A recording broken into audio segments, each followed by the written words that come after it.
तो मैं हूँ वंदना भारती और आप देख रहे हैं कमोडिटी इनसाइट्स। जैसा यहाँ पे मैंने बताया था कि गोल्ड जो है वो $3900 के करीब जाएगा और फिर 4000 का भी यहाँ पे एक प्रोजेक्शंस जो है वो बन रहा है। यहाँ पे लॉजिक क्या है? लॉजिक यहाँ पे तो फंडामेंटल्स हैं, टेक्निकल्स हैं, वो है, लेकिन ये है कि सबसे ज्यादा कि कॉमिक्स में और बड़े एक्सचेंजेस में पोजिशंस कहाँ पे बन रहे हैं वो काफी ज्यादा इंपॉर्टेंट होता है।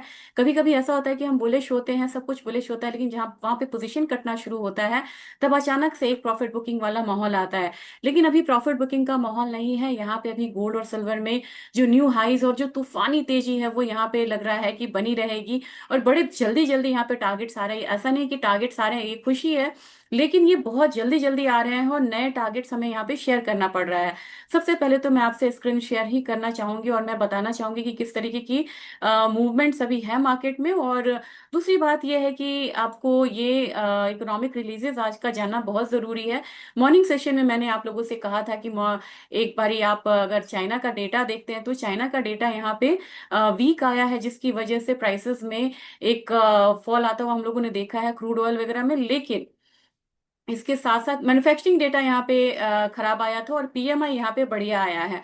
तो इसकी वजह से क्या हुआ कि गोल्ड में जो बाइंग है ना वो बढ़ती जा रही है और शटडाउन्स के लिए बहुत ज्यादा इम्पैक्ट जो है वो देखने को मिल रहा है कि शटडाउन अगर यहाँ होता है तो जनरली शटडाउन में गोल्ड प्राइसेस बढ़ते हैं और जितने दिन शटडाउन रहेगा आप समझ के चलिए कि उतने दिन जो डेटाज आने वाले रहते हैं वो उतने बाद में आएगा। तो क्लैरिटी और भी ज्यादा मार्केट में नहीं होती है। अगर डेटा की बात करें तो आपको आरबीआई का यानी कि ऑस्ट्रेलिया का इंटरेस्ट रेट का आ गया है, अनचेंज उन्होंने रखा है। जीडीपी डेटा आना है और जीडीपी डेटा यूके का भी खराब होके आना है, तो वो तो आ चुका है। प्लस यहाँ पे वाई ओ वाई डेटा जो है वो थोड़ा सा इंप्रूव होके आया है।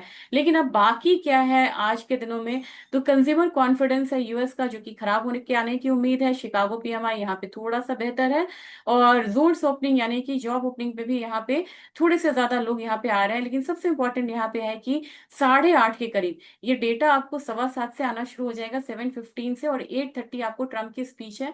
ये काफी ज्यादा मायने यहाँ पे रखती है क्योंकि अभी अभी उन्होंने क्या करा है कि बहुत सारे नए टेरिफ्स लगाए हैं।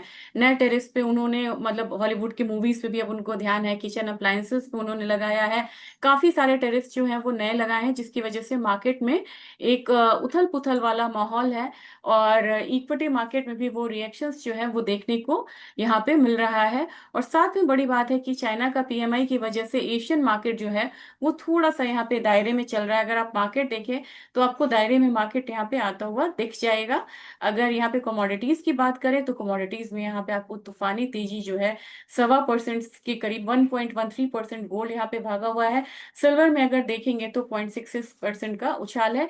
और आज मैं बात करती हूँ गोल्ड सिल्वर रेशियो की भी, तो प्लीज यहाँ पे बने रहिएगा। फटाफट लेवल्स की बात करते हैं। लेवल्स में अगर आप देखा जाए तो विक्स अपसाइड है 5.43%। ये रात में भी मैंने आपको अपडेट दिया था। और यहाँ पे डॉलर इंडेक्स जो है, डॉलर इंडेक्स में एक गिरावट आ रही है। तो चार्ट पे अगर देखेंगे तो डॉलर इंडेक्स पे हल्की गिरावट जो है वो देखने को मिल रही है। ये भी गोल्ड को यहाँ पे एक सपोर्टिव फैक्टर है। अगर बात की जाए डाउ जोन्स को, तो डाउ जोन्स ने कल यहाँ पे एक अपसाइड दिखाया था और एकदम रेंज में थोड़ा सा बंद किया था। तो देखते हैं कि आज की मार्केट चाइना के पीएमआई डेटा खराब आने के बाद यहाँ पे क्या होती है और कंज्यूमर कॉन्फिडेंस पे कैसा रिएक्शंस आता है। अगर आप यहाँ पे यूएसटी देखें तो आपको पता चलेगा कि जो स्पॉट यूएसटी जो है गोल्ड का, वो बिल्कुल फिल कैंडल यहाँ पे बना रहा है। और यहाँ से रैली की शुरुआत हुई थी लगभग 3307 से अगस्त महीने में। और लग रहा है बहुत पुरानी बात हो गई है, लेकिन ये सिर्फ पिछले महीने की बात है।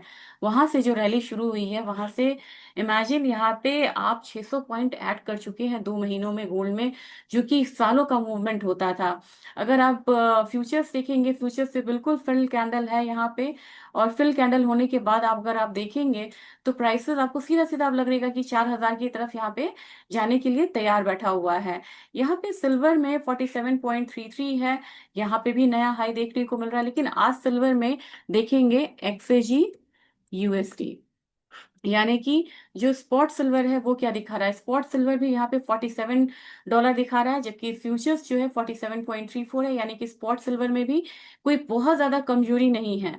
और उस जब हम अपने मार्केट की बात करें उससे पहले आपको आईएनआर देखना होगा। आईएनआर अब आपको लग रहा होगा इस कंसोलिडेशन के बाद एक बारी फिर से अगर अपसाइड लेता है, यही कंसोलिडेशन लेके ये अपसाइड बना था, ये कंसोलिडेशन लेके अगर अपसाइड बनेगा तो ये 89 की तरफ आता है। तो उस हिसाब से गोल्ड में जिस तरीके की 1% से ऊपर की तेजी आई हुई है और हमारा मार्केट ऑलरेडी 1% से ऊपर की तेजी दिखा रहा है, तो आपको 1,20,000 की यहाँ पे तैयारी करनी चाहिए। यहाँ पे टेक्निकल लेवल्स बहुत ज्यादा वो नहीं कर रहा है, अनचार्टेड टेरिटरी है, और वॉल्यूम आप देखिए, वॉल्यूम अभी भी यहाँ पे हायर साइड है। तो आपको 1,20,000 की तैयारी करनी चाहिए। रही बात सिल्वर की, 1 2 3 1 2 3 3 दिन इसने रिकॉर्ड वॉल्यूम के साथ यहाँ पे हायर साइड दिखाया, तो हम ये नहीं कह सकते कि ये जो रैली है बड़ी फेक है, यहाँ से तो बबल आएगा। अभी भी हायर वॉल्यूम के साथ ट्रेड हो रहा है।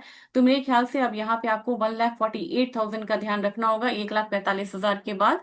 और ये क्रूड ऑयल में आज एक डाउन साइड देखने को मिल सकता है, $63 से लेके $62.8 तक। आप बोलेंगे बेस क्या है, खराब डेटा बेस है, लेकिन हमारा बाजार जो है बिल्कुल रिएक्शन जो है थोड़ा पॉजिटिव साइड दिखा रहा है, क्योंकि रुपया टूटने की कगार पे है। तो अप साइड में 56-47 तक का रेंज है, और नीचे आप इसे 5600 तक का मान सकते हैं। नेचुरल गैस जो है, नेचुरल गैस में आज थोड़ी सी जो गिरावट है वो देखने को मिल सकती है, और अपना बाजार 290 के करीब है। और अगर पलटता भी है मार्केट तो कहाँ से पलटेगा, $3.28 से ऊपर जाता है तो एक अपसाइड आएगा $3.4 के लिए। उस हिसाब से हमारी मार्केट में 300 का जो रेंज है, 300 या ये वाला रेंज है जहाँ से ये डबल टॉप बना था, ये डबल टॉप वाला रेंज जो है वहां पे एक बारी मार्केट आ सकता है। यहाँ पे जो है एक रेजिस्टेंस मिलेगा, यहाँ पे एक ठहराव आ सकता है प्राइसेस में, कह सकते हैं।